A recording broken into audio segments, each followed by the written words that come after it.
మిథున రాశి వాళ్ళకి ఇంకా మోక్షం లభించే రోజు వచ్చిందండి.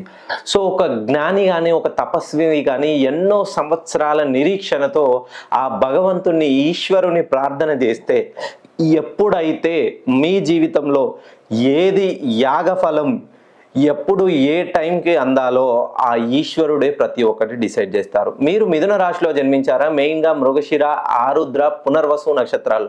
పునర్వసు 1, 2, 3 పాదాల్లో జన్మించిన వాళ్ళకి ఇంకా మీకు మోక్ష మార్గం లభించే సమయం రానే వచ్చేసింది. ఈ 2026 నుండి 30వ సంవత్సరం వరకు మీకు ప్రతి విషయంలోనూ అపజయం, పరాభవం అనేది ఎదురుగా ఉండదు. మీరు మిథున రాశిలో జన్మించి మెయిన్గా బిజినెస్ చేస్తున్న వాళ్ళు, మీ బిజినెస్లో అనూహ్య ఆటుపోటులు ఎదురవుతుంటాయి.